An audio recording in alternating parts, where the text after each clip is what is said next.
manera se luchaba contra uno mismo. Es decir, no era una intencionalidad de que el suplicio fuese ni corto ni largo, había desde luego maneras de hacerlo más largo, más corto, había, y hay escritas en la literatura, crucifixiones de personas que prácticamente se han limitado a subirlas en una cruz, ligarles las manos y tenerlas ahí hasta que murieran o por inanición o que fueran atacadas por las alimañas o lo que fuera, y han estado hasta 7 y 8 días. Pero lo cierto y verdad es que en el caso de este hombre se dan unas circunstancias que además se pueden estudiar viendo la imagen que tenemos reflejada. Sabemos que tuvo dos posiciones diferentes en la cruz, no es que cambiara de lugar, sino que estando fijado a la cruz por los clavos podía mantener una alternancia entre dos posiciones, que estaban separadas seguramente por unos pocos, unos 20 centímetros, y que podía cambiar entre una y otra gracias a la flexión de las rodillas.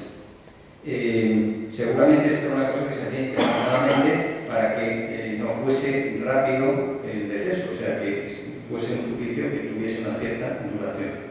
Las posiciones de este hombre fueron dos, una en descenso, en la cual, aunque no esté muy bien reflejado, muy bien dicho, pero con el cuerpo colgando el peso, descansando sobre el diafragma, pues la cabeza muy inclinada hacia adelante, con los músculos muy, digamos, tensionados, con un dolor y desgarro en las manos, etc., pues realmente tendría una respiración muy corta, con lo cual habría que elevarse para buscar una segunda posición y poder respirar de una manera más profunda, que esa correspondería a la posición elevada, con un dolor enorme en los pies, tener que hacer una presión, lacerando el nervio mediano, que ya hemos dicho estaba, digamos, interesado por el clavo de la muñeca, que aparece doblado, como van a ver ahora, con unos calambres agudizados además por una respiración incompleta y una falta de oxígeno, y seguramente después de unos pocos minutos volvería a la posición en descenso. Lo que nos dicen los médicos es que este hombre debió estar en la cruz con vida solamente unas 3 horas.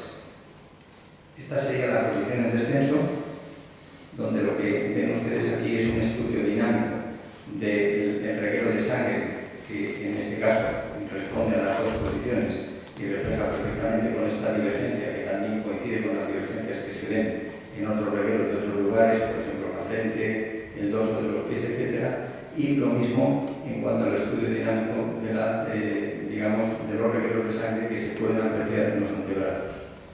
Y otra posición en ascenso, en la cual para adoptarla habría que, digamos, apoyarse sobre el punto de los pies, flexionar el brazo derecho con las consecuencias que hemos dicho y sobrelevarse hasta bueno, pues no poder resistir y volver a bajar.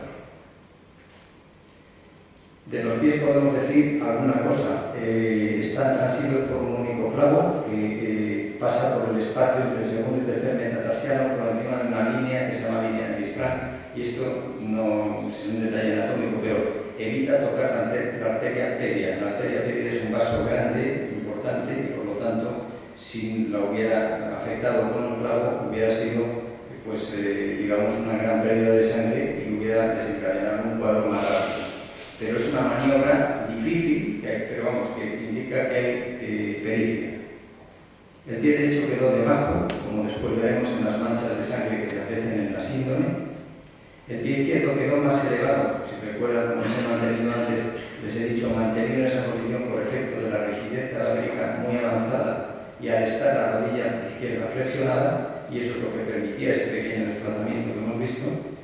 Y se puede apreciar también la dimensión del clavo, que es de unos 9 milímetros en sección cuadrada, que coincide además con algunas reliquias también documentadas y que evidentemente causó el mismo cuadro que veíamos en las manos llamado causal. Aquí ven ustedes, es una fotografía en blanco y negro, pero se ha, entre comillas, silueteado lo que es el pie izquierdo, porque es el positivo lo que están viendo, aunque parece que el derecho es el izquierdo, y el pie derecho, y ven ustedes cómo hay un rosetón de sangre sobre el dorso del pie derecho, lo cual indica que estaba debajo, y se puede ver precisamente este foro perfectamente del, digamos, del clavo que les he mencionado. Esta es la posición anatómica donde está en el caso del hombre de la síndrome, y efectivamente algunos otros detalles que se pueden apreciar.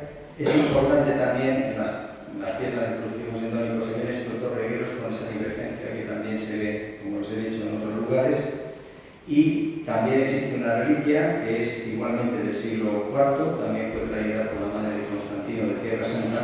Es un clavo con la punta rota, probablemente mediría unos 18 centímetros en su longitud total, pero aquí tenemos 12,5 y una sección cuadrada que es un poco menos de 1 centímetro. Este hombre presenta una herida en el costado, estaría representada aquí, que es una herida además muy característica, tiene unas connotaciones especiales. Está situada en el espacio intercostal derecho entre la quinta y sexta costilla. Es un golpe de arma blanca que tiene unos 4 centímetros, 4,5 de, digamos, ancho o largo, por 1,5 de alto.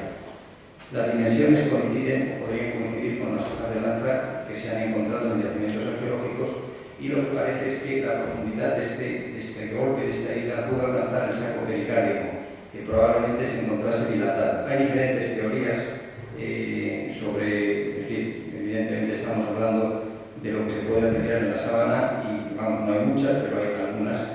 En principio, hay gente que dice que pudiera deberse a un fenómeno conocido como hemopericardio. Todo el cuadro clínico se desencadena. Este es el lugar donde aparece, entre la quinta y sexta costilla, en este esquema. Probablemente el saco pericárdico, que es una membrana que envuelve el corazón, estaría quizás hasta más dilatada de lo que aquí aparece.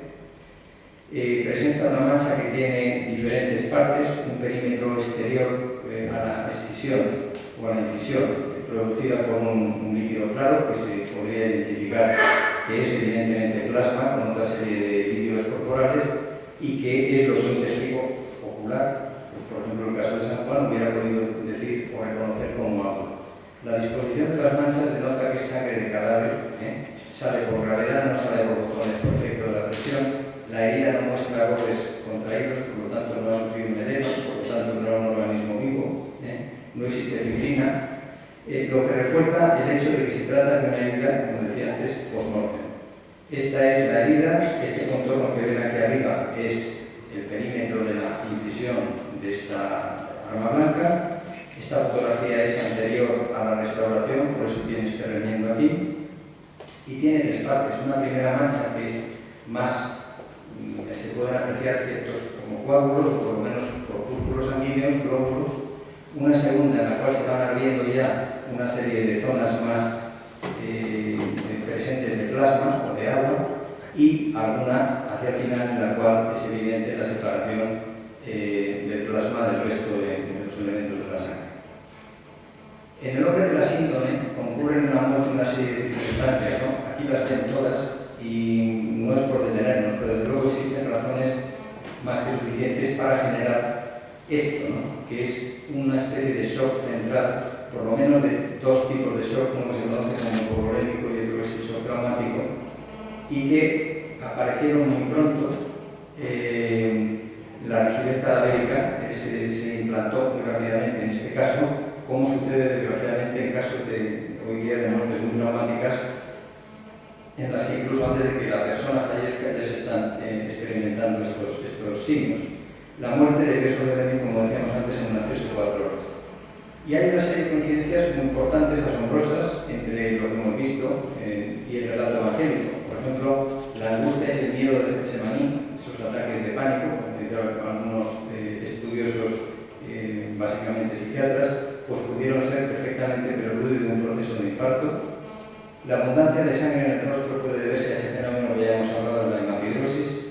En caso de infarto masivo puede darse lo que se llama un dolor retroesternal, que muchos médicos que han presenciado muertes por esta patología testifican que ha habido un grito previo al fallecimiento. El mentón está muy inclinado hacia adelante, por la rigidez cadavérica está fijado así.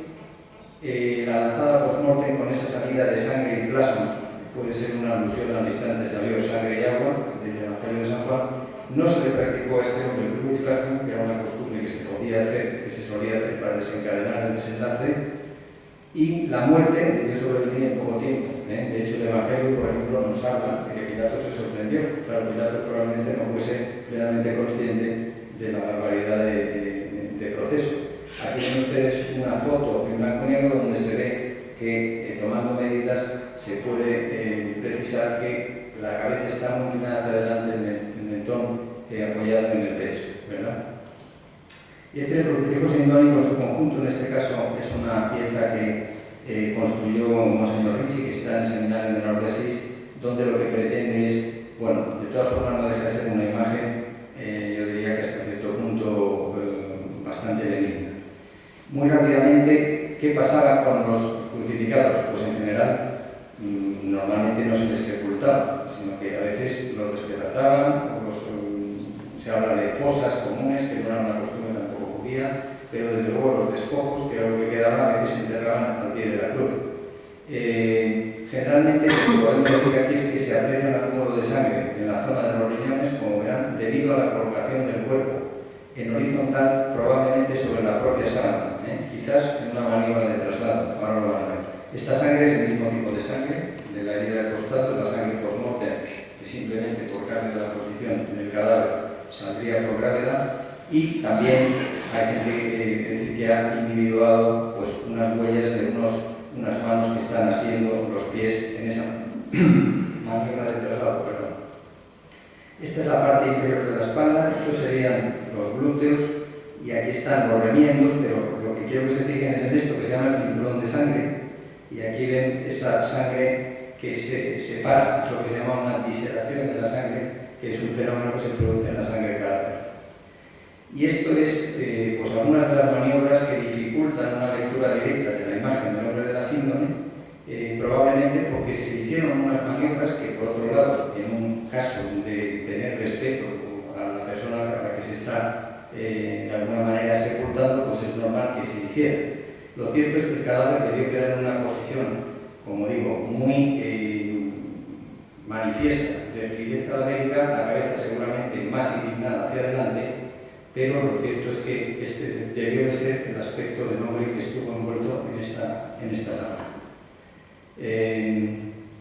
Yo creo que les he dado un montón de datos, son 45 minutos.